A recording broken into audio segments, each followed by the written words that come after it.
Hiya, welcome to Scundered. I'm Teresa Livingstone, and this is the podcast about embarrassing stories.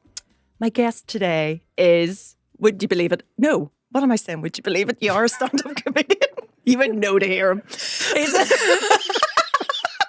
a stand-up. I'm going to do a nice introduction. He's a stand-up comedian. He's a brilliant MC, the co-host of Kill Your Darlings, which is in the Black Box and the American Bar most weekends. What else? He's a new dad. He's one of the stars of Soft Border Patrol. I'm just going to list everything I can think. It's like association with your name, Alan. He's a lover of AC/DC and EastEnders. It's Alan Irwin. Please welcome. Hey, I'm going to leave immediately because you didn't even respect to write a proper intro for me. I'm sorry. I had a few wee notes there. I forgot and said he's sort of a comedian. Would you believe this guy who's been doing stand-up longer than me? Less successfully, I'll admit, but we can't all fucking play the piano, Teresa. And cheat, you mean? Yeah. Lazy. Oh, it's lazy. Yeah. No. I had to learn all my comedy skills. You just transferred some existing skills. I did always used to feel really guilty about doing musical comedy. You have to say you're actually not one of the annoying musical comedians where you're like, oh, there's no jokes here. It's just like a song with a slightly ironic song with maybe one punchline in the chorus. You actually are very funny. And actually, I've said this to a load of people that you're annoyingly funny when you don't have the piano. Where you're like, you could just do it without the piano. Oh, annoyingly funny because the piano's cheating. Do you know, actually, as a present, I think it was a Christmas present, one year Fraser got me a cameo, the videos that celebs do, from Michelle Wolf. Oh, really? Yeah. And who I absolutely love, but her whole video was her going, happy Christmas or birthday, whatever it was. And I just wanted to let you know that, yes, musical comedy is cheating. That was the whole message. And I was like, oh. But maybe, let's hope that Fraser got her to say that. Oh, yeah, she did. But probably not. She probably does think that. Brona, my partner, got me one from Mick Foley, the wrestler, last birthday, and he went. This comes in from. I'm just going to make sure I pronounce this Irish name right. Bronag, the B-Man. He's Michael Foley. Like, he should know how to pronounce an Irish name. Is that your nickname for her now, B-Man? The B-Man. I do. I have cards and I write to the B-Man. Oh, and how is Brona? Sorry, we'll just talk She's personal good. stuff. Yeah. I mean, she's just had a baby. She's had a baby. As did recording tomorrow. It'll be 10 weeks ago. Oh my God. So yeah, it's good. Yeah, she had a harder time than me. Like I sleep like a baby. I would say so. Well, actually, I don't sleep like a baby because babies don't fucking sleep. But I sleep. Like what you imagine a baby sleeping. Do you feel now this is going to be a lot of the source of your material now? You're going to be new dad, that sort of. Yeah, probably. Actually, yeah, one of those boring guys. It's like, no, hey, I don't think it's boring. Because I think we all get far too much in our heads about what we shouldn't be doing jokes about and go, oh, it's probably been done before. No, it's authentic. Do it. Yes, I want to hear. I am interested to hear your version of new dad material. As you know, I'm quite grumpy on stage anyway, so I think the sleep deprivation will really add to it. Ramp it up. You ramp it up big time. So it's been good. The baby she was very unsettled for a long time, but it turned out she was allergic to one of the proteins in milk. Oh, yeah. So she's now on like a special formula, which is brilliant as well because it's prescribed. You don't have to buy formula. But, oh, wow. And it's night and day. Like, she's sleeping like a... Great. I said, oh, yeah, like I know what in any shape or form what we're talking about. But I had the horrible thing where I was very much... I didn't read the book. I was like, I know, I can do this. The book? As in what to expect when you're expecting? Yeah, that kind of thing. And then she was born on the Tuesday and... during the labour, I was brilliant, right? Brona, were you? I didn't even... No, but but what I mean is like... I was an absolute like, hero. Brona, like, she wouldn't be shy about telling you if you're pissing her off. Yes. And at no point did I annoy her in the entire, 21 hours. I find that hard to believe. You also find it hard to believe that I'm a comedian, so... but I was like, I was in the right place at the right time, the whole 21 hours, said all the right things. And then the 2 days they were in hospital, I was there 10 hours a day sort of thing. Perfect. Great dad. Then got home and went, oh my fucking God. You let it all out, yeah. Yeah, I slept for 3 hours the next morning. Like, we'd been up all night and Bruno went, go downstairs and take 5 minutes. Like, you look shell-shocked. And I went and sat on the edge of the tea and fell asleep sitting up for 3 hours. Yeah. That's a dad move. Yeah, it was. Was Brona on a lot lot drugs? No. No, not really. Well, I'm still sort of reeling from the I did everything perfectly right and I didn't annoy her. No, well, initially she was going on medication. She ended up getting the epidural, but that doesn't make you drowsy or anything. Well, then I don't So she didn't do understand gas it. in her or anything like that. So Oh no, I don't. I mean, no, God, I don't know what I'm talking about. But I was just, you're assuming because she didn't find me annoying, she must have been high. That's exactly what I was thinking. I know what you're saying. You know what? I My know what mum, you're saying. I know. This is my dad's favorite story to tell. Whenever I was born, my mum was given some sort of drug that they know. Probably cocaine back in those days. No, it was something. It was some sort of Opium or derivative something, of yeah. LSD, and like they're not allowed to give it to pregnant women anymore. She was This is off. explaining a lot here. It does.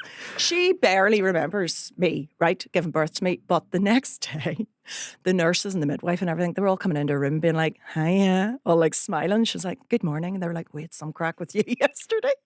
So apparently she was like shouting out the name of like her brother-in-law, and they thought that was my dad. Oh. So they were like, is there a story and here? they went Teresa? outside and they went, like, I'll change the name. So they sort of went, Mark. There's no point she has the name now. She said, you said her brother-in-law. How many brothers-in-law could you have? I've narrowed this down to 2 people. Better not say the name. Okay, she said. Do you know what that's like? That's like. Let me just protect people. It's not even embarrassing, so I don't know why I'm changing the name. I'm changing the names in all the wrong stories. The ones that aren't The Simpsons embarrassing. where he's like, he goes, this is coming from Lisa S. No, that's too obvious. Let's say L. Simpson. It's exactly that. So my mum. And knowing you, right? You've said Mark, but he's probably called Martin or something, so it's really obvious. So my mum was giving birth, and she started going, could somebody get Andrew? Somebody get Andrew. So they went out and said to my dad, Hold on, you said Mark a minute ago. You don't know what the fuck you're on about. no, it's Andrew, right? You're still tripping. So she went out, the nurse went out and went to my dad, Andrew, she's asking for you. And he said, my name's Jim, right? So they were like, who's Andrew? And he went, my brother-in-law. So everybody looked at each other. So this is your dad's brother? No, her sister's husband. And there was absolutely nothing like that. She was just loopy, right? And at one point, like when they showed me to her, she was like, oh, she's got red hair. Who do we know who's got red hair? They were like, that's blood, Paula. Oh. Right? Just have a wee lie down. You're her brother-in-law? Shut up. I don't want to accuse a woman of anything, but like this is all adding up, and they probably at this point there's no point even doing the DNA test. You know what I mean? Your dad's in for a penny and for a pound. It's been 40 years, like you know what I mean. But anyway, so that's the point. It explains a lot. She was high as a kite, and they don't give that anymore. That's probably for the birth. best. Actually, that's the limit of what I know about pregnancy and birth. Oh, I really didn't know very much. Like, yeah, so I need to calm down there. They don't tell you something. So like, one of the things they tell you is you shouldn't let the baby sleep on its side, right? Yeah. Now, as it turns out, what that actually means is don't wrap them up and set them on their side. Okay. Right? But what happens is the first 2 weeks when they're born, they instinctually curl up into the fetal position. So they go constantly on their side. Right. So the first 2 nights, we were taking shifts up all night, every 20 seconds, rotating her. Oh, right. She kept turning Like a back on chicken? her side. Like fucking rotisserie chicken. Just over and then going, oh. And then you'd look at the TV my for 5 seconds and then go, all night. Yeah. And then it was only the midwife was out like 5 days and I went, is that normal? They went, oh yeah, that's fine. Don't worry about that. God. I was like, for God's sake. Yeah. No, I'd be beside myself. And I'm sure having advice online and everybody, be access to so much misinformation if you is Google, probably... is it okay for my baby to curl up on its side? You'll get 10 people going, oh yeah, don't worry about that. And then one person going, my baby had, died in 4 seconds. Yeah, of lying on it's its all side. the extremes. Yeah. Oh my goodness me. Well, people who let their baby sleep on their side are negligent. That kind of like. Yeah. No, that's what happens. I was no, I'll not get into that. Sorry, I'll go on to something else. But it's also the same with dogs. Like people do that with dogs as well, where you're like, Yeah. you go, oh, what's the best way to like stop a reactive dog? You go, oh, Have get them them put used to down. dogs. Yeah, people go, yeah, well, no, you'll never get them back now. Get rid of them. I tell you what, I follow my vet online, and I swear to God, the vet has got into my head so much because all they do is post information about how your dog will die. So at every sort of festival, or they'll be like, happy Halloween, everyone. Don't give the dog sweets, he'll die. And I'm like, oh God, that's right. Happy Christmas. If a dog eats chocolate, he's going to die. We're enjoying the summery, like hot weather. Don't walk your dog in the heat because he might die. And I was just like, I'm so paranoid now about your the dog's gonna dog dying. Yeah. I know, as if like I think it's that thing as well. It puts it in your head. You're gonna go, oh, take him out in the heat. A minute and a half later, he'll be dead. Like that's it. You go, oh no, he's overheating. Let's bring him inside. Yeah. No, it's got, I think Fraser's a bit more conscious of it than me. No, but he just like gives if less of a shit. no, he He's gives like, more I of a don't care. shit. I don't care. Oh, no. if I'm like eating like a muffin and a chocolate crumb falls off it and the dog licks it, Fraser's just like 999. Get here immediately. No, but like when I was a kid, you would have given the dog chocolate. Like it isn't good for them. No. But I don't think it like. I don't remember. I don't think it's poisonous in the sense. People go like it's toxic, but toxic is stuff that like can make you ill. You know. Yeah. Like temporarily or in the long term make you ill. Not just like, oh, if you eat a bite of this, you're going to die. I don't remember our first dog being inside the house. Like we had a collie that just lived in the garden. We had a Jack Russell that was in a gang of Jack Russells. You used to just let him out and he would go out for the day like a cat. Did he have a wee leather jacket? No? I did, yeah, he was the T-Birds. But he... But there was like 5 of them that would all wander about together. And then he'd come back for his dinner. Well, probably big shits. There was 5 of them, but like, you know.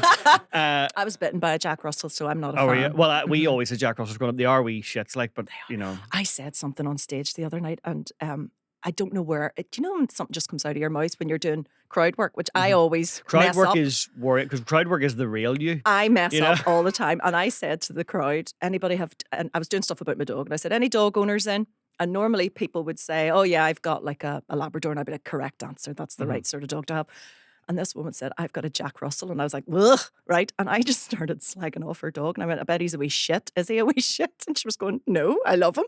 And all her family around her were nodding and going, yeah, he is. He's a wee shit. And I said something like, show me a photo of him on your phone and I'll spit on it. Right? And no sooner had it come out of my mouth, I was like, I'm so sorry. I don't know what's just happened. There are times just like went far too far. And I was like, I don't mean that in the slightest. That's not me. I'm so sorry. I don't often do something. It does not get, but then I co-host Killer Rounds with Ronan, and if Ronan gets all giddy, sometimes he says things, and you're like, "What? Roll it back, back." Where did that come from? Yeah. You know?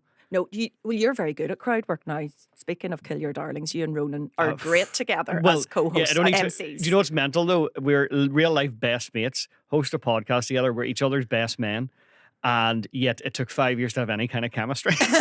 Yeah. But the last couple of years, I feel like we finally found a groove. It's hard. I think it's hard to MC a gig, but to do it with 2 people on stage and not speak over each other. The mistake people make is they go, he says as he talks over you, the mistake people make is they go, oh, it must be twice as hard. You're like, it's actually like 10 times as hard because you have to know when to shut up. And we kind of naturally, it kind of suits us that I'm the straight man. I'm the one like keeps things moving. Okay, yeah. You know, and like we'll talk to that. Yeah, I actually go to him, who do you want to talk to? Yeah. And then I do the talking to them and then he just chimes in, you know. Yeah. But you need to find out what your dynamic is because otherwise it's weird. I've seen it done really badly where you're like 2 people MCing. 2 people where like one person does 90% of the talking and then the other one just is like clicking panicking. And dancing in the background. Panicking, you know, and then I'll chime in with something awful. I wish I could be better at it. I would love to actually become an MC. I don't know why. Maybe it's the teacher in me. I just kind of feel like I'd like to be in charge. But I just panic. I don't know why. And when I used to be in an improv group, which I know you hate improv. Yeah. When I was in an Speaking improv of cheating at comedy. When I was in an improv group, they very rarely let me introduce any of the games because I would just start rambling. I'd be like on people's dogs and stuff. I'd forget what I was doing. I'd just be like, and this next game is, what is this next game? And what is so I get really, really in my head and I can't do it. What are your tips? How can I get better at? Don't do improv for a start. No. Do you know what? I don't actually hate improv as much as I play it up. Yeah. You know what I mean? Like you've just probably seen a lot of bad improv. I think that's probably. Well, I've seen a lot of improv. It's the same thing. No, it's not. But do you know what it is? I love a well-crafted bit. And there's just none of that. You know what I mean? I love when you see somebody do a bit and you're like, that's funny, but it's not quite there. And then you see it a month later and you go, oh, that's like great. You don't get that with improv. It's all just gone. Yeah. But do I have tips? I don't even know if I'm that good at it, to be honest. Alan. I find that the number one thing is the MC has to be having a good night at all times. Yeah. Even at an awful gig, the MC has to be like, this is brilliant. I'm having a great time. As soon as the MC admits it's not going well, the audience loses all faith in it. Yes. And I think you can get, like, I've been brought on before I remember I was just doing like 5 or 10 minutes at the PAV and I was doing it without the piano, which is out of my comfort zone if I'm ever just doing stand-up. And I was brought on to, well, the next act, she normally plays the piano and she doesn't have it with her. So let's see how that goes. Please welcome to it. And I was like, oh, great. The best one ever we did a gig for a charity in Sligo. My ex-wife is from there, so we had got asked to do. So it was me, Ronan, Christian Talbot. Remember, we used to do stand-up. Yes. And do you remember VRL Vlad, Romanian guy? Oh yes. Was he the guy who used to have a plastic bag? No. Oh no, I'm thinking of somebody else. I don't know who that is. Plastic There's bag. a guy who used to come on stage with just a wee placky bag and a leather jacket. It was all part of. Oh God, I'll figure it out afterwards. Yeah, I want to know who If that only is. this was connected to the Yeah, I know. internet. I like that you I've got the My piano, but I prop. have to have something in front of me. I do. Between me and the audience. I never thought about that. Maybe that's what this is. Yeah, Yeah. you just, like I said, you're in a newsreader. You're like, you've got the voice for it.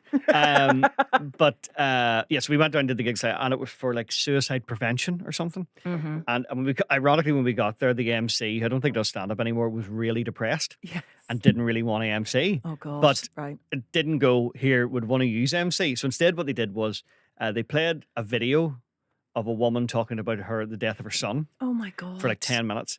And then the MC got up and went, right, well, let's crack on with your first act, Roland Linsky. That was awful. Like, just Yeah. awful. Like, Yeah. bad. Do you know what I know? I have the thing where I always pick an audience member and be like, you start the applause. Mm-hmm. Because usually if you get to pick the right one, we do a thing, I'll say to them, like, the level of enthusiasm you give, it's going to be matched by everybody else. So you need to go for this. Like, Yeah. and then if they go for it, it kind of lifts it. Yes. But I got so used to do it. So you do that, you say that, you go, right, say John, you start the applause, everybody else join in, welcome to the stage, right? But I've now started doing that even when I haven't got anybody, I hadn't asked it, I Yeah. start going, everybody else join in. So like I brought on, I did support for Shane Todd at the SSE last year. Uh-huh. And because the audience is so far away, you couldn't pick somebody. So I just went, ladies and gentlemen, right, let's start the applause. Everybody else join in and welcome to the stage. You're done. All 59,000 of you. yeah. What was that like doing comedy in the SSE? It went well, right? Yeah. It went well. People, like a lot of messages, a lot of new followers, Yeah. it went well, but it wasn't that much fun Uh-huh. because it's So big. big. Like I really appreciate, like it was, Shane asked me on a week's notice. I Yeah. went from in the Olympia the week before and when I came off, he went, do you want a gig next week? And I went, oh yeah, sure. Where? And he just laughed and said Belfast. And then I went, oh fuck yeah, okay, yeah. Wow. So I think there was about 5,500 at it or My something. goodness. So it was like, I'm really glad. I'd like to do it again. Yes. But I think it was, when I did the Waterfront and the Olympia as well was the same, I really loved it. And I thought, oh, well, there's like 4 times the amount of people. So it's going to be 4 times as good as that. But they're like far away Yeah. and 10 foot below you. Yeah, and you yeah, can't yeah. see anybody. And I remember William Thompson said to me, he's like, you have to accept, there's no point trying to deal with people shouting or anything because you've no idea Yeah. where it's even coming from, Mm-hmm. And then also I think I made the mistake of, they asked me, did I want the monitor on? Mm-hmm. And then that puts a sound, but that puts your voice between Back you to and the you. audience. Mm-hmm. So then the audience seems further away. Yes. So it felt, but then, like I say, I watched, some people took videos of me and I was like, oh, that was going really well, but Yeah, it didn't yeah, yeah. feel like it at the time. I think that probably sums up nearly every gig. It feels totally different on stage Yeah. sometimes to how it comes across, It's worse doesn't when it? it's the other way though, when you go, oh, that was class. That was and, brilliant. then you watch back the video and you go, no, the front row really liked me. Yeah, the person holding the camera did not. Did not at all, yeah. So, apart from doing gigs for suicide prevention, things like that, have you had any really odd, weird requests? Yeah, about 12 years ago, there was a guy, Kevin, who I used to run the pavilion on a Monday night, which I have so much love and respect for Luke McGibbon, who's run the pavilion for 11 years, because I did it for 18 months and went, I can't do this. I can't. I literally went, I assembled like half a dozen comedians and went, my last PAV is going to be on the 30th of October. If there's going to be one the first week of November, that's entirely up to you. I don't care if nobody takes it off Why me. was it just too stressful? It's just People dropping out. dropping. Yeah. And at that stage, like, you're talking like 2013, so the numbers were so up and down. You'd have weeks where you'd have 70 people, and then the next week there'd be 4, and it just was Yeah. stressful. Yeah. And also just being that committed Especially every Monday, week. every Monday, Yeah. like so. So there was a guy that used to go called Kevin, Kevin was a good crack, and we always had a suspicion that he wanted to do stand up. So after Kevin died, actually, he was friends with, do you know Stephen Mullen? Yeah. Yeah. So Stephen did a set where he brought Kevin's urn up. Kevin had written books and books of jokes Oh, right. that he was in one day going to He perform. brought actually the urn Yeah. with the ashes. And then read Kevin's jokes, so it was like he got to do the jokes on stage, right. So it was on the BBC News. It was one of the few NI comedy I mean, shows that's we made. very, I do think that's a very lovely gesture, but I don't know how I'd be reacting as the No, audience. I don't know either. But I wasn't there that night. But when Kevin died, I got a message, and it was like, "Here, Kevin like loved going to the PAV.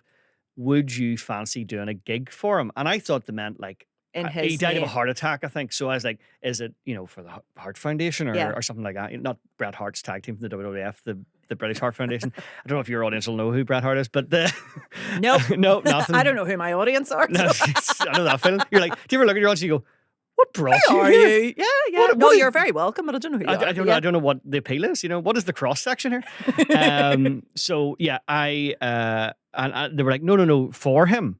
And I went, what? And they were like, well, we're waking him in the, and this is the wake, isn't it? The bit after. Well, the, I don't know if that. I don't. That doesn't normally happen after he's been. No, not cremated. waking him. Like No, not waking him. No, the wake typically, I think, is before the burial. So yeah, so or this the, so this was like 2 days after he died, okay. and they were like, and I went, no, like an audience, and then him in the room. They went, no, it would just be Oh, you. so it was the actual remains. It was, Yeah, and they were like, okay. no, it'd just be you and him. Oh Jesus. And I was like, I can't do this because what if that's not the least reaction I've ever got from an audience? And back then, I was quite shite, Teresa. So I was like, At least you had an excuse. Yeah, well, he was dead. And you're like, I've been saying that about a lot of crowds lately. I was like, oh, look, everybody in this room has died, Oh my God. especially me. I have had nothing like that, but I do. Whenever my granny died, because she was a singer and she was famous. Yes, at her time. I know. I read a Wikipedia article. Yes. You can also read a book about her written by my dad. I'm not going to do that. Jim, not Andrew. Jim. No, I know. No, that's not by your dad. Is it? I'm sorry, Jim. Don't know which camera it is, but I'm sorry. Well, there's one there. I'm sorry, Jim. Because she was famous, it was in the news and there was press and stuff. Like we had like video cameras. Video cameras. Somebody had been down to Dixon's. You I feel so old. We had like, the talkies. And then somebody did a thing that went. No, I don't know what. This isn't funny. I'm talking about something very serious. But somebody came and sketched us. Like a court reporter. An oil painting. Anyway, and somebody from Radio Ulster at the time was like, could I come and interview people like at the wake? So I think my dad was like, yeah, that's fine. But this guy, like, I didn't know who he was. He was just sat in our house and asking for people he just had a wee tape recorder with him. He wasn't like videoing anything. And he was just asking for stories and recollections and all that. So, and it turned out to be very nice. It was like a wee, like a news piece. But then he said to me, oh, I haven't had a chance to speak to you. Could I speak to you? And he was like, come on, we'll go into this room. And it was the room where my granny was. So she had to listen to that? The final humiliation? It's like, this isn't what she wanted. No. So I had to sit beside the coffin with her. Did you see her? Yes. Oh, that's weird. And he was like, so tell me, what are your memories of her? And I was like, I'm kind This is a core memory this now. is definitely What age gonna are be you? up there. Oh, I was like 30. Hang on. Oh, right. I I'm was in picturing my a 30s. child. Oh, Oh, right. no. I was an adult, so I should have known better and said, could we take this outside? But it's weird that they It would was have very, her very, body right there. on the. Yeah, it was super weird. But again, I'm better now at speaking up for what I think is right or wrong. At the time, I was like, I guess this is how the Yes. radio You were works. the early, you were like I've just started stand up. This is my ticket to the top. The woman who sits next to corpses. You were. I would have been good at I that. should have rang you and went, here, Kevin's looking at a gig. I know the And very actually, woman. the piano can cover the lack of laughter. That's what it's for. That is what it's for. There's times whenever if I'm doing a funny song and people aren't laughing, I'm like, well, at least they've got a nice tune to This is listen true. to. Well, do you remember I can entertain them you with did a the nice work in song. progress at the American? Oh, And that yes. woman got up and started dancing during Very Yes. Nice Ladies. Yeah. Oh, she There was is- great. I loved that- her. yeah. I just remember you going, go on, get it out of you, girl. Well, somebody needed to have a good time. No, I think my only bugbear about that is sometimes people don't realise I'm a comedian, and I'll be singing and they all start to clap. Like this annoys me in Yeah. any genre, but like if I'm playing a song and people start clapping along, I'm like, "What are you doing? Stop Listen it!" to the words. Yeah, stop. The worst of that was I got asked to do the Joe. Is it Joe Dolan? He's an RTE radio Oh, me, presenter. oh, my. No, that's Joe Duffy. Joe Duffy. Joe Dolan's, Dolan's a you're singer. a Sorry. good looking woman. Great song. Right, sorry, no, Joe Duffy. I did his RTE radio show. They came up to Belfast to film it, and it was being recorded live in the Titanic Hotel. So I was booked to do that. Tim McGarry was booked to do it, and they had a whole audience being bussed in from all over Ireland, right? And the main attraction, sorry, Tim, was Nathan Carter. So Nathan Carter was coming to do I think like a Tim will live. accept that. Yeah, okay. And me, Has right? Tim ever released a rock and cover of Wagon Wheel? I'm going to after Yeah, this. absolutely. But I was brought on, and the entire audience was like blue rinse perms and like really wee old ladies. That who is were that's all, RTE though. Yes. That's So pure. they were all out for a lovely day, and it was a great day for them. And Joe Duffy then said, "We've got a young woman here who's going to sing us a song. This is Teresa Livingstone. Off you go." And I was like, "You can't bring yourself up and go, I meant to be funny, and then start singing." So I was like, "Hello," and I sang "Nice Ladies," which is just skewer and those types of women. Those women, yeah. And they all clapped along. They clapped and they Didn't even realise it smiled was a and joke? No, they had no concept that it was meant to be funny. And at the end, I'd all people go, "That's a lovely voice there, lovely young girl. What other songs do you have?" And I was like, "Well, I've got one here about smear tests. You'd like to hear it?" Might have been a while for Remember some of them, to be fair. Awful. Did you stop those when you were old, didn't they? Yeah, they Yeah. stopped them at I don't know. It'll be soon anyway. Soon for me anyway. That's sooner for them. I'd say they're well past the point now. I don't know if you understand. what You smear could tests you are. could have done a couple of songs beside their coffins at some point. Oh, dearie me. So yeah, it's hard to sort of introduce yourself and say, like, you don't have to do that as a stand-up. You have to go, right, this is meant to be funny, Mm-hmm. okay? So get ready to laugh. So it is hard with songs sometimes. Yeah, I can imagine. Yeah, very that's why difficult. you didn't even have the opportunity to do your patter beforehand. That, you know. Yeah, and I like- couldn't swear, and I couldn't, so I had to just go straight into, this is funny. That You're is- meant to be that is laughing, so not RTE, clapping. though. Like, that's so RTE. It was great fun though, and I got a really nice car. And you don't often get this. Joe Duffy sent me a wee card. Oh, that's nice. Well, maybe it was his PA, but like somebody sent it. the only time it ever happened, I got a card from Aaron Butler for doing his radio pilot, and it had an Amazon gift card in it. It had an Amazon gift card. Yeah. Well, he's asked me to do it in September, so there better be an Amazon gift card. I think doing one of them as well, so maybe we'll be on the same cool. one. It was Cool. really fun. We had a great time. It's a good Yes. show. Yeah. But yeah, very rare you get like a wee card just to be like, thanks Yeah, very much. say, "Oh, thank you very much." Mhm. I like to do that. Because also, like, I got paid to do it. It wasn't as if I didn't get anything out of it, Yeah, yeah, but he was yeah. just like, thanks very much for doing it, Yeah. Nice man. Yeah. What a nice man. So, embarrassing stories. Go on. Well, do you have any? But probably not as many as you, Teresa, because How like, dare you? I can honestly say, maybe this is on because I think I've listened to nearly every episode of this podcast, and you're like Mr. Bean, just constant. Your whole life is like meant like. Just, It is. I'm amazed you get dressed in the morning. Like, it's just everything. I think you come in your blouse will be on back to front or something. Just It you know. has been. Yeah, that's happened to me. I did go to work with my clothes on inside out. My when I was 7, I fell and broke my arm, and I was really bad. I was really bad. I fell off the kitchen worktop. I was getting a penguin from the God. top cupboard, and it's where to get upset in here. I pushed my elbow into my shoulder, Jesus. so it went like right the way up into my shoulder. So Oh my God. So I was in hospital for 3 weeks in traction. It was really bad, right? But so my granny and granddad minded my sister that night. She was like 3 maybe, and she came in the next day and she was like all pale and weird looking because they'd put her dress on back to front and buttoned it right up against her throat. She couldn't really breathe, but she was fucking 3 and didn't know how to articulate. That was the problem. And they're like, "She's dressed. What more do you Just want?" go, why is she blue? At least she was in the hospital. That was helpful. Yeah. I actually, this is when I used to teach and I was living abroad. I was driving to school one day and I had a really small car accident. So it was obviously As in the accident was small or the car was small. Like it was a Hot Wheel, just in a smart car, just sandwiched. No, I was in a car and sorry, I need to settle myself here. it's So I was bad. in a- You know what I love about this? You're adding another story to the fucking smorgasbord of your life. Alan, I Great have use of so many smorgasbord more. there. I have so I many know. more. You have slow many more. There you go. That's another one. So I was in my car. I was in my car going to work, and somebody went into the back of me and knocked my car into a roundabout. So traffic was coming right. Like a solid roundabout or like one with flowers on. No, like the traffic of a roundabout. So it knocked me into the traffic, and then all these cars had to screech to a stop, right? And one of the cars was actually the school bus, right? I'm not making this up. So all the kids were on the bus just going, "That looks like I was called Miss Teresa in Spain." So Miss anyway, Teresa? Miss Teresa. And so I had to everybody stopped. I had to move the car, and me and this guy were talking about the damage. Everybody was fine. There was no Do you damage speak done. Spanish? I did at the time. Yeah, very badly.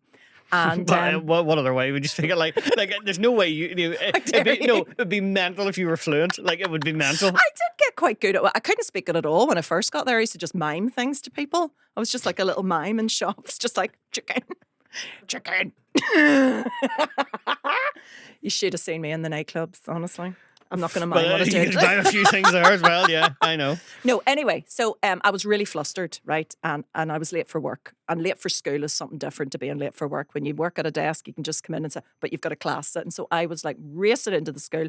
I hadn't cried. I hadn't had any reaction. I was just in shock. And when I got into school, I went into the staff room really quickly and was telling everybody. And they were like, oh my God, are you okay? You should just sit down and I was going, no, I'm fine. I'm fine. I'm fine. They were like, Teresa, seriously, you look a bit white. And I was like, no, I'm fine. And then another woman came in and said, I don't mean to make things worse, but are you aware that your clothes are on inside out? And I just burst into tears, right? What had happened? I'd had the morning from hell. My electricity had gone off in the flat that morning. So I got dressed in the dark, like literally in the dark. So I'd put on everything inside out and driven to work. Not like underwear on the outside, like underwear in my head. like Superman. And whenever that guy got out of his car to sort of see if I was okay, I think he just was like, there's something else going on here. I was with all my clothes were inside out and I was just hair standing You're on lucky edge, the just like, police didn't have to come down because they'd I be know. like, she's clearly blocked. yes. It happens to me all the time.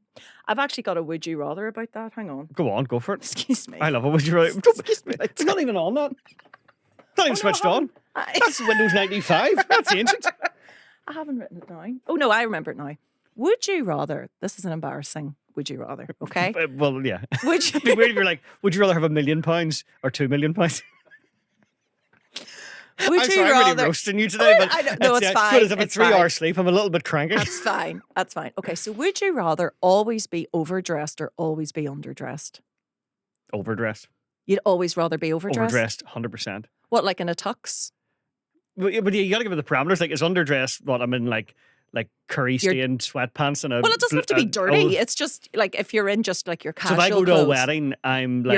you're in your joggers or whatever. No, I'd rather be overdressed. You'd rather always be overdressed. I think if you're a handsome, confident person, you could be underdressed at any event. yes, You know, like you see like big sexy guys just wearing a white t-shirt. Hmm. While if I, and you're like, oh, but if I wear a white t-shirt, I look like, I'm a fucking trade unionist from America in the 50s, like Jimmy Hoffa's mate, just like sweaty and fucking, Yeah, I think I'd rather be underdressed because I've had But see, occasions. women have a greater variance, like Mm. in the way that, for like men, there's basically just suits for work. Fortunately, people seem to be moving Yeah. away from that a bit. But like, you could wear if things you could wear to work. If I wore the male equivalent, I wouldn't look professional.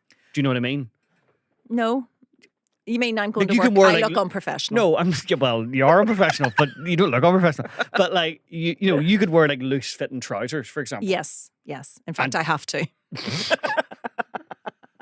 Me too. This week's not coming off. Of a big Yeah. hole, but I Yeah. you No, I know what you mean. Yeah, Yes, so, we've got a broader spectrum of things now, to choose from. overdressed. If you're constantly in a tux, the good thing is people will just go autism. He's, And he's a character. he's a bit of a character. He's on the spectrum, which is fine. I'm a comedian. I probably am. No, I get the dress code wrong a lot, and in fact, my worst thing at the minute is what to wear on stage. I'm having like an absolute mental breakdown about it. I can't figure out what I'm supposed to be wearing.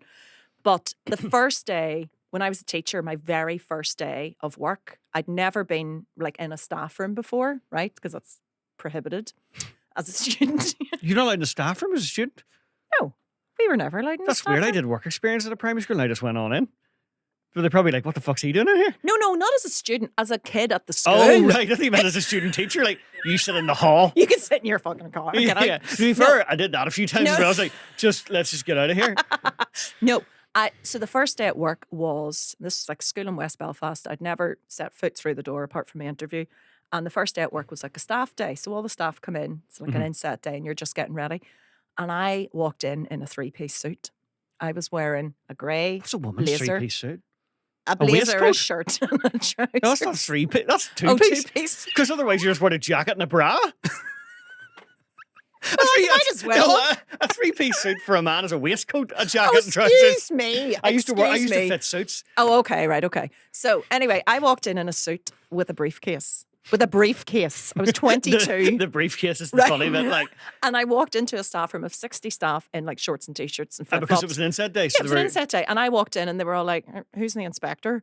And I went and sat down and was like, I know I'm new here and I'd love to make friends with all I you. like one of it. You had to like as if you had to tell them you were new here. I'm But that's civil, you won't believe this, but I've never had a job. as a civil servant. Like that's civil service. That's like everybody turns up for their first day in like a suit and all, Overdressed. and then you go, oh, people just wear jeans here. You know, Yeah. unless they have a meeting. No, you don't know till you're actually there. Yeah. But I was so scundered. On brand. And so I went into the bathroom. The way you looked around, you're like, which one to point at? I ran into the toilets, right? And I was like, I need to make myself look more casual. Mm-hmm. So I took my jacket off and rolled up And the shirt off, sleeve. just the bra, just. So, you know, in movies when women do that, they're like, gotta look sexy, and they like rip their shoulder. So you're like David Cameron doing a Q&A during a general election campaign, just like, let's go. Ask me about tax. doing that thumb thing instead of pointing. Pointing to address. No, David I went Trimble just. into the toilets and rolled By the up way, my I guarantee sleeves. this is the first podcast all year that's mentioned David Trimble. R.I.P. So anyway, I went into the toilets. You could have done a bit of funeral. I could have done a bit of this. There's a market there. I'm available for funerals. Went in, rolled up my sleeves. I don't know why I thought that made me look less weird. It looks like you're about to clean a new band. And then I thought, right, that looks more casual. So I washed my hands, and the water pressure was way stronger than I expected, and it went all over the crotch of my trousers. Teresa, this is what I mean. So I came back out and looked like I'd just gone away and pissed myself and came back into the staff room. But you know what? Because it's you might have.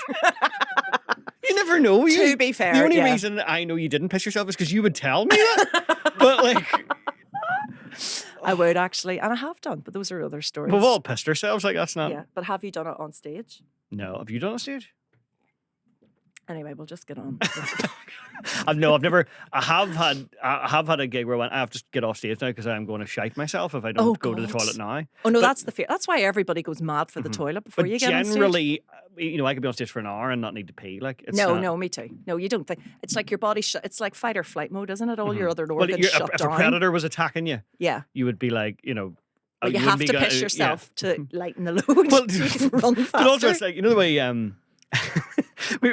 me and Ron talked about this one time. You know the way like brown bears and black bears, right? Some black bears look brown and some brown bears look black. So you No. can't really tell the difference, but they have completely different instincts. Characteristics. So like one of them, if you climb a tree, they won't come up, but the other one will follow you up a tree. Oh, right. And then one of them is like, the way you get away from them is you walk backwards and you slowly take off one item at a time of clothing, which you'd love. And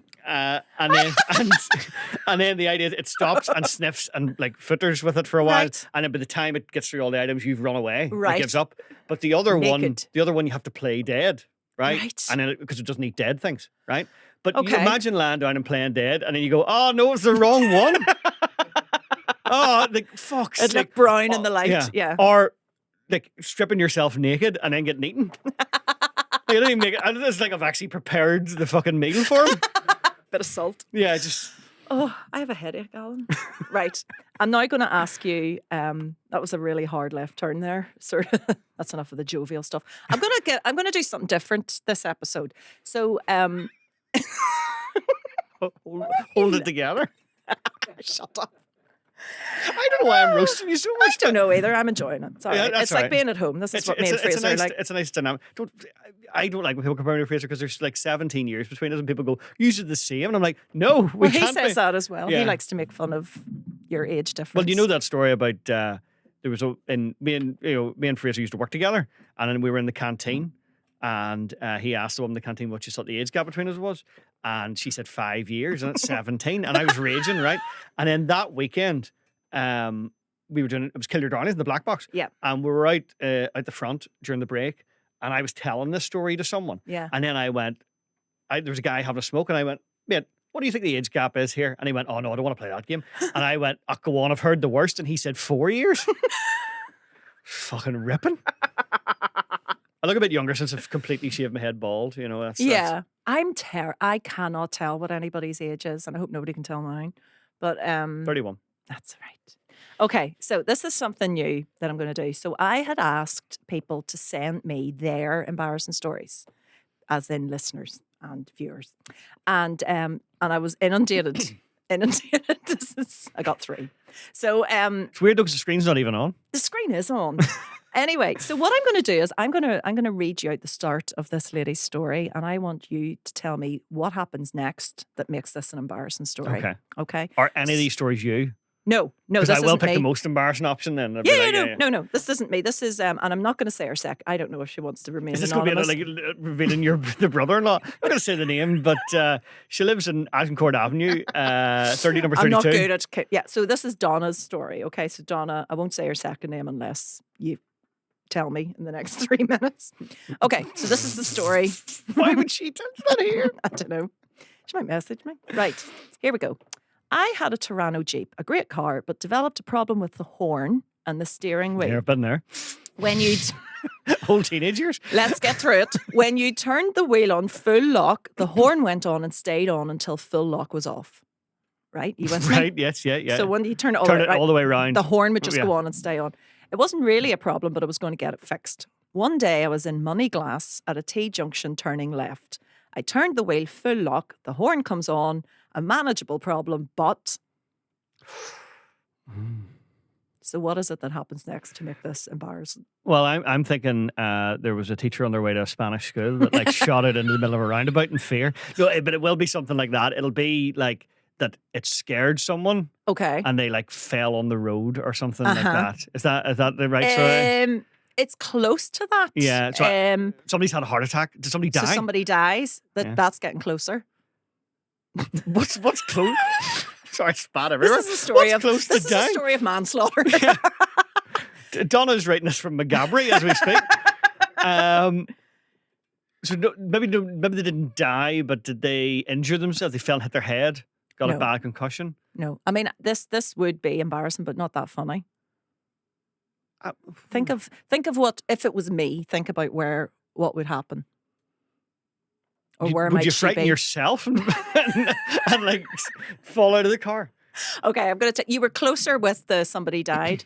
So she was in Moneyglass at a T-junction turning left. She turned the wheel full lock. The horn comes on, a manageable problem. But opposite the junction was a chapel with a funeral going on. Oh, Jesus. People filing out from the service. All of them looked over at the car, and the best she could do was wave and drive on with a big red face. Even now, I'm cringing. So That is bad. yes, that is. I feel like that definitely could have happened to me. But just, I can't understand what the people at the funeral must have thought was going on if they were just like, Is it support? You're like, I Yeah. love this dead person, or I love that this person is dead. yes, You know, it could be either. honk for death. If you hung for death. I'd get that looked at, Donna. Like that's Yeah. that's it. I think she's probably got it fixed now. But thank you for sending it in, For Donna. a Toronto Jeep. Her Toronto Big Jeep. car as well, you know. The I've not done that, but I have done something quite close to it on my hen weekend. I was in Carlingford, right? I had the best weekend of my life. Honest to God, it was the best weekend. It was so much fun. And we were driving home through Newry back to Belfast, and I was in my car with my sister, and loads of other people who'd come were in the cars behind us in traffic. And we stopped at a traffic light right next to a church, and I was not well, right? And I'd been sent, I couldn't even, it was my car, and I got my sister to drive home because I was like, I can't drive this car, right? And I knew it's been years since I've actually been sick from a hangover or drinking and this. So I was like, I actually think I need to get out of the car. And she was like, hang on, and I'll pull over somewhere. And I went, no, I'm just getting out now. So I got out in traffic, and exorcist spewed up in the air. Like I turned around Up in at the one air? point. Why would you not look down? It went up in the air, down. And it was Sunday Mass, people coming out from Sunday Mass. And I was sat there like the exorcist right outside this church, just like, Oh, your mother sucks cocks in hell. But the thing is, Sorry, is that appropriate for this? I don't know if I everybody don't can know. swear Yeah, or it's anything. I fine. don't know. Oh what no, the you Bible- can swear. That's fine. But Probably not say that though. That's the only line I remember. me too. But but then the traffic moved, and just all the hens were all like beep beep and sort of like waving at me. So I was just sitting there covered in puke with the good Lord behind It was the me. best weekend of your life. It was the best. You've had weekend some of my terrible life. weekends. Everything up until that point was the best weekend of my life. Oh dear God. I was going to ask you another. Oh, I like these. These are fun. You know me. I love a quiz. I can't remember remember it. It's on my phone. Could you get my Oh, phone? right, sorry. Do you want me to get your phone? Where is it? Yes. It's over there. I think it's on the top of my I bag. was confused because you just went, it's on my phone and rubbed your arse. I was like, what's Well, going that's on? normally where my phone is. Oh, right, okay. I don't understand. I don't Thank understand you how so people much. put their phone in their back pocket. Surely you'd break it when you sit on it. How dare you? No, not you specifically, but like. No, it doesn't. It curves. What, the phone? No, yeah, it moves. I don't know. Okay, here we are. Okay, go for it. All right, yes, here we are. Would you rather get a face tattoo of something you choose or a tattoo in a discrete area chosen by someone else? Oh, definitely the discreet area. Face maybe- tattoos are. Yeah, actually, now that I've read that, that's ridiculous. A face tattoo? Yeah. What? Oh, maybe a face tattoo. No, Well, if I could, that's not a hard decision Can I at take a all. third option? Go. Can I have a face tattoo of a freckle? Just a or a little birthmark. I just get my lips done. Yeah, you know, just- like yeah, the yeah, nice yeah. lip liner. You I'd can like get. just to have lips. Actually, I really have none. I have no top lip. Get like, them tattooed on. Yeah. How many tattoos do you have? 6. Oh, is that a new one? I've had that for about 5 years. That one. Ah, right, okay. I just don't look at your arms often. No, well, that's they're irresistible, so you can't possibly. No, it's all I'm looking at. But I mean, Brona has 25, so Yeah. we have I'm sure I'll catch her up one day. Yes. But I probably won't. But yeah. When did you get your first tattoo? I got that one, the AC/DC logo, when I was 20 in Krakow. Oh, Um, were you there seeing them? No, I just was like, What? I don't know. It was just like we had been drinking for 3 days. Well, yes, that does And tend I went, to. I'll do that. Yeah, so that was the first one, and then I didn't really. I've got a 2 in the last year, but not really. I'm not like very prolific. I Yeah. don't- But the one They're you got when expensive. were you drunk when you got that, or was it just I was sort of sobered up, hungover? hungover, but you just go, and then I bled a lot because my blood was so thin. Oh, Jesus. From all the dehydration, and Yeah. alcohol. So, I have always wanted to get a tattoo, and I don't have one yet. are you going to get one? Yeah, I think I will. Yeah. Were you going to get in your Um, face, chosen by you, or would you rather get one like on your leg, chosen by me? I tell you, the closest I came to getting one was when I was in Edinburgh when I was a student.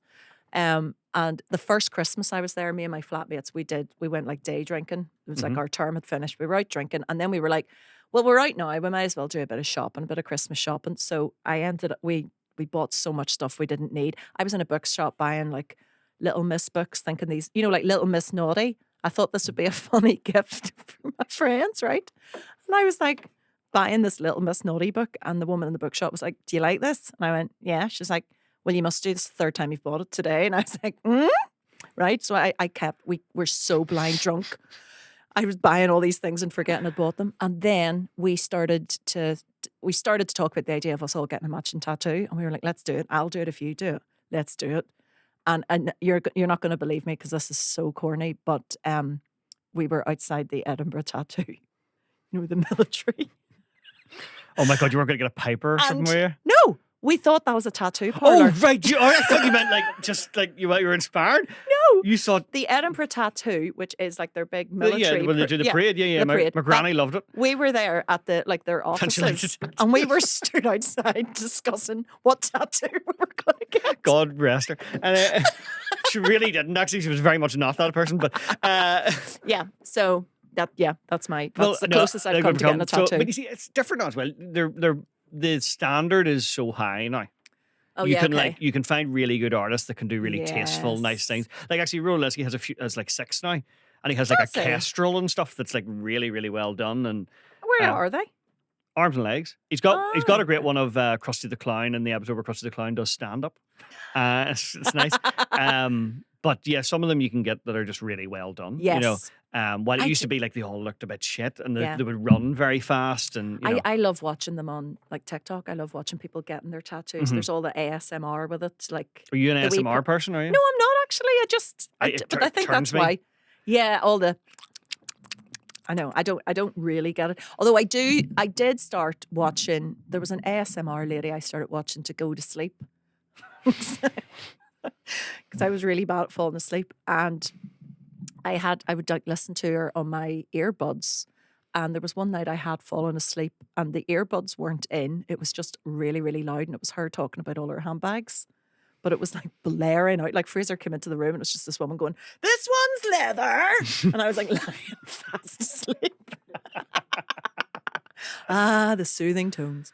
Yeah. So I do understand why people like it. But anyway. Actually, this is right. Ronan one time woke up to the sound of my and his podcast playing. But he said he woke up and he could hear my voice in the bedroom. He's like, what the fuck's going on? Where is he?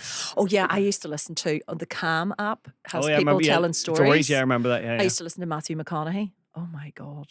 Brilliant. I wouldn't put you to sleep. I was wake you I up. had a very, very nice sleep time. But anyway. I like rain sounds. Although at the minute, which we have a white noise machine for the baby, and it's too loud. You know, it's like actually yesterday, I the house was empty, so I had a nap, and I couldn't believe how quiet the bedroom was. I was like, this feels weird now because there's just so much going on all the time now. But the white noise is really good. Or it's that sort of sound of an airplane. Well, you know, that sort of... there's loads of different ones on, but like, it's usually either the Hoover.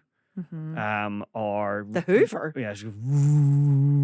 Oh, right, okay. Which is, apparently relaxing to a baby. For a while there, it was awful. She could only fall asleep to the noise of cafe sounds on YouTube. Oh, and yes. Awful. Like just, the clinkety clink. Clinkety. I do. I like that. That's the only way I can work. I like that sort of thing behind me. Whenever we had moved house whenever I was like 5 or 6, and my mum always tells this story about how embarrassed she was. She started hoovering one day upstairs in our new house, and we all started crying, going, "Oh my God, are we moving house again?" And she was like, "These children have never heard me use a hoover other than when we're moving house." Oh, God love her. My ma hoovered every day. Oh, really? Every single day. I'm getting to be like that only because I have a Labrador, and it is insane. Our dog isn't living with us at the minute. He's coming back at sort of any time. What's he at uni? He's home for the holidays. No, he's staying with his granny just because he's a great dog, but he's just too mental. Yeah. So he gets under your feet, and we're like, we need to be more confident with the baby before, But I really miss him. But at the minute, so I'm trying to get into the habit of hoovering every day so that when the dog comes back, it's not a big jolt to the baby. But I hate hoovering. I hate it.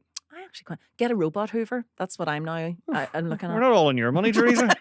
We're not getting robot hoover. Well, thank you so much for doing this podcast. That was all right. That was fine. Oh, that was all right. Did you think it was going to be shit? No, not shit, but just stressful. Yeah, I thought I thought I was going to have more embarrassing stories. But do you have another one you want to tell me? Not any that are much crack. Like. Oh, go on. I don't know. I mean, I wrote a love letter to a girl when I was 12. Yes, this is embarrassing. Tell me. Do you know this story? No. No, right. So I just already know it's going to be embarrassing. Yeah, a girl who we'll call her actual name. No. Oh, very good.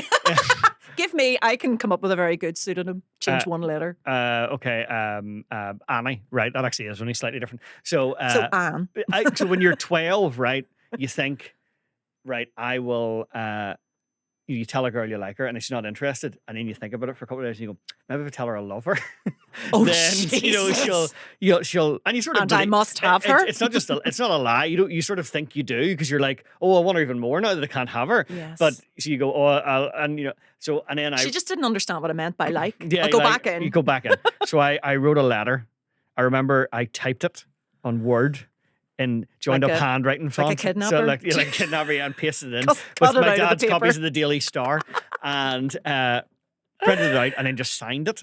Okay. And then I gave it to somebody to give to her. And then I lost my nerve after about an hour. I'm like, can I have that back? And he went, oh, I've already given it to her. Oh. Right? And then she read it. And then what did it say? Was it really like mushy? I shite. Love you? But you're the kind of thing that you've seen people say on TV, and you think this is like I'll win her over with this. And then things from the movies. Yeah, exactly. I'll have what she's having. Yeah. Go on. Your mother sucks cocks. So, and then a fella stole it out of her pocket, and it went around the whole year. Everybody read it. It was awful. It was awful. And then people for like years. Because you'd signed it, Alan. It wasn't even like you were like, and here's my proof of identity. Yeah. And people would quote it to me and all randomly sometimes, like to be like. Did that last go on for years? For about 2 years, I think. Oh my God. But then she told me later, whenever we're like upper sixth, that it kind of fucked her up because no fella was ever that nice to her after. Oh. So, here's what you could have won. You know what I mean? I once, at Valentine's Day in school, whenever everybody would be getting cards, and come round and give stuff like that, right? Nothing. Oh no, nobody came round and gave them out. Oh, we had a thing where they wouldn't be allowed to do this now. There would be sixth formers, and they would come round and they would give you a rose, and they'd have lipstick on. They give you a kiss in the cheek. No, that's not okay. These sixth formers. Yeah, and we'd be like third year, but you'd get a kiss in the cheek, and it would be a card. Jesus Christ. And this was in school? Yeah. Okay. And it all went to charity, like. You had to pay oh, well, that's all right then. Yeah, but and mostly went There's to... no consent involved, but all the money went to victims of trauma. But the only... Like, I remember one year, there was a card sitting for me, and I was like, oh my God, and it was from my mum, and that really bummed me out. Like, it was sweet of her to do that, but also you're like, my ma, I know. Was that at home? That wasn't the sick formers. Well, I should have realized it was from my ma because I was having a poo, and it was at the bottom of my somebody stuck it under the bathroom door. Oh, is it my love from second year? She's followed me. She's read the letter again and went, you know what? I'm coming back. I've had time to think about it. Yeah. I did a very embarrassing thing on Valentine's Day. Everybody used to get cards except me, right? So one year I thought I would plant something in my school locker. This is so embarrassing. But rather than putting a card in, I put... Heroin? I put a wee bracelet, right? But it was in remember Ratner's really crap jewellery? It was in a box, like a jewellery box. And I put that in my locker, closed the locker, and then waited till break time while everybody was around. And I opened my locker and I went, oh my God, who put this in here? And somebody went, you. Had they seen you? No, because how the frick do you get that into somebody's locker? Good point. It wasn't. Everybody was slipping cards through the slit in the locker. And I'd this massive big box, who put this in here? You did. And I was like, you're quite right, I did. I don't know. There could be somebody who lives or goes to the school that has a skeleton key. Possibly. Maybe it's the caretaker. It's more disturbing. He comes around, gives you a kiss in the cheek, like, oh my God. Get him away. Oh dear. Well, that was great fun. I'm exhausted now and I need to... I'm very The social sleepy. battery is done now. No, this is the nature of now. We both have jobs where we work from home most of the time. And you go, I don't have children. Work from home? Oh, I thought you said we both have children and work Stop from listening home. halfway through that sentence. I mean, we both have jobs. Oh, where we work jobs. from home. Yeah. Then you go in for your day in the office, you go, fuck me, that was long. I know. Nothing against the people in there, but No. I know what you mean. And even having to go into the office for a day, it's like going to a wedding. I'm like, right, I better get my tan Well, I know, on the you night see, before, I only work plan 4 out days what a I'm week wearing. now, so I do a longer day. And then my commute is 45 minutes each way, and then I go in and do 9.5 hours. So it's Oh, it's a killer. And you get home and you go, let's go to bed. Nope, I've got a new one. Okay. Sorry. Demon baby? What was that? That was me going, ha. Because I don't Oh, have was it? I children. thought you were doing a baby crying. No, that was, oh my God. That's very sarky, baby. Yeah. Well, you will have a sarcastic baby. I bet you will. Just gorgeous, though. Congratulations. Anyway. Thank you, Alan. No, thanks. This has been an actual pleasure.